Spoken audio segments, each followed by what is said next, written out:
السلام عليكم ورحمة الله وبركاته داوديال ملكستات شوكتان كسو داود برنامجكي سبورتي هالو ملكستات كلا سعوتان بارتينا يوتيوب كأي عيارها لاتس توبة مغال عصوب وعيصالة ما تعان كويقي دونا كل مدى مانتا تشامبيونز ليغا العياري جونو سو كانت waxaan eegaynaa canta suuqa kala iibsiga ciyaartoyda halka la maraya iyo ciyaartoyda la filayna skaatiyan kooxooda iyo koox qaarkood oo ku dhibaataysan kooxaha ay joogaan dabcan waxaan soo kala eegaynaa rajada kooxda kubadda cagta Manchester United ee Champions League kulanka caawiliyeelan doonta kooxda kubadda cagta RB Leipzig ee ka dhisan dalka Germany Pogba laga yaabay inuu skaato kooxda kubadda cagta United Mesut Ozil iyo sidoo kale journalistka caanka oo isku dhagan qodobadaas iyo koox kale ayaad kala socon doontaa bartina YouTube-ka ee ciyaaraha latest tube dad nagu cusub tahay subscribe no star soo kale helbaaminga balelka soo adeesho video kastaan soo dhigno bartina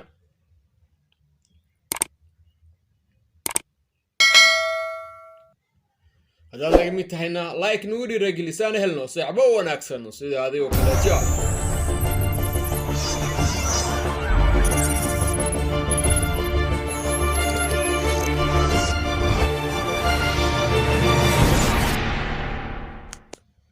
أهلا وسهلا مركلي أصحابي كسر هذا وركي وفيتساني منكيا kooxda kubadda cagta Manchester United ayaa caawa kulanka ugu dambeeyay gruubyada la ciyaari doonta kooxda kubadda cagta RB Leipzig waana kulan derby waana kulan waaliya waana kulan laga fadhiyo koox kasta oo doonayso inay gudubto wareegga kale ee knockout stage inay badiso balse United ayaa waxa u bannaan fursad kale oo dahabi ah kaasoo haddii ay hesho barbara ay soo kale u gudbi doonto wareegga kale tusaalahan haddii aanina kooxda kubadda cagta United ayaa iminka hogaaminayso groupkan iyagoo leh 9 dhibcood balse dhanka goolashaad mooda United in ay leedahay 6 gool kooxda kubadda cagta PSG kaalintii labaad ku jirto iyaduna 9 dhibcood waxay leedahay 3 gool halka kooxda kubadda cagta RB Leipzig ay iyadu 2 gool laga rabo marka United way badin kartaa oo soo bixi kartaa soo kaleetana waxay u soo gudbi kartaa wareeg kale haddii ay baraja galaan balse United haddii laga badiyo waxaad moodaa inay caga iyo reer qamsley ku beeri doonaan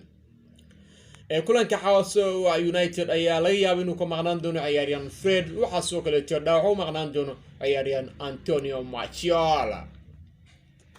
kulanka kale ee isha lagu wada hayo kulanka la sugaya ama dheekan waa kulanka odayaasha waa kulankii dhexmari doona kooxda kubadda cagta Barcelona oo soo dhaweyn doonta kooxda kubadda cagta Juventus oo horkacayo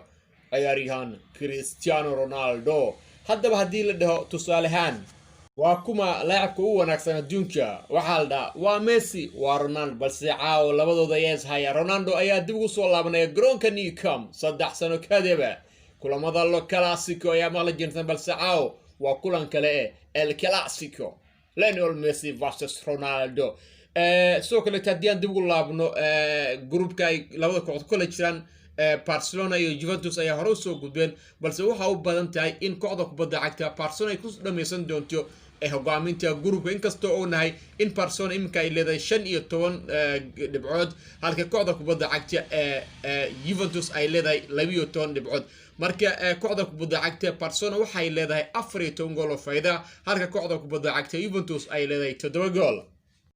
macquul ma lama dhigi karo kooxda kubadda cagta Juventus ma ku badin kartaa 8 gool dabcan waa la dhigi karaa sababtoo kooxda kubadda cagta Barcelona hore ay lagu soo badiyay 8 gool marka wax ka soo noqoto caawiyaan arkeena say wax noqon doon kulamada caawa soo kala shila filay ciyaari doono waxa kamid ah Lazio iyo Club Brugge Zenit iyo Dortmund Chelsea iyo Krasnodar Rennes iyo Sevilla Barcelona iyo Juventus Dynamo Kiev iyo Fenerbahce halka kooxda kubadda cagta Leipzig iyo kooxda kubadda cagta United isku dhayay soo kale PSG ayaa waday doonto Istanbul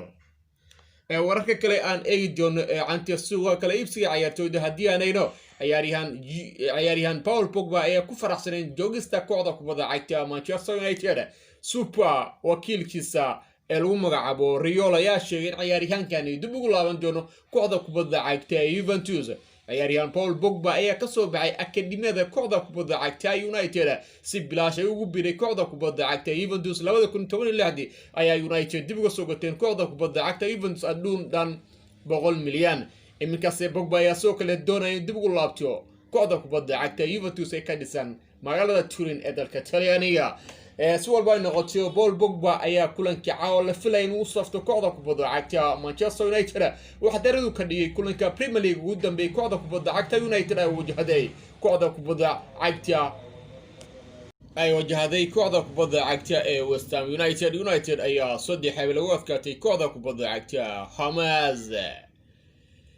ciyaaryahan Benjanix ayaa ku faraxsaneen korsiga keedka kooxda kubadda cagta Barcelona waxaanu jeclaastay in ciyaaryahanka nooca hortago kooxdiisa hore ee cajuuzada Juventus balse fursadaas ayaa moodaa inuusan heli doonin ciyaaryahan Benjamin waxaana laga waayay shacda rasmiga ee kooxda kubadda cagta Barcelona wajahay doonto kooxda kubadda cagta Juventus ciyaaryahan Benjamin afka furtay ee wuxuu yiri runtii uma dulqaadan karo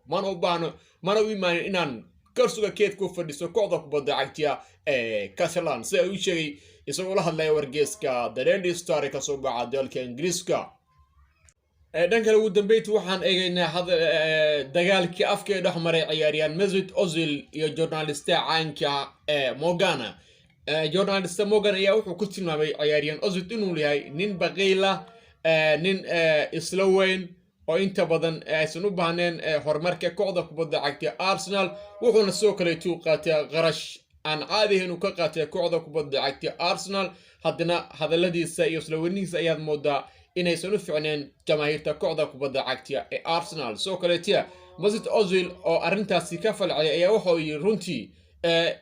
ninka odayga ah oo journalista Morgan hadaladu ku hadlaymaan hadallo fiican ixtiraam wax u sameeyay ma jirin anigoo Ozil waxa uu uga sheegay Paul Pogba waxa uu ka sheegay marka wax ixtiraam u hayo ma jiraan laacibiinta ku guuleystay koobka adduunka marka tani ayaa moodaa waxa uu soo kale si raacay in hadalada ka soo yirtay aysan ahayn hadal uu nin akhyaara nin weyn nin journalista aan ku hadlo marka waa inuu ka laabtaa hadaladiisa raali bixin buu wadana ka bixiya haddii kale se waa mid u taalo caalamka barnaamijkii sporteed kala socoteen ciyaaraha la teestuba أغياري وانا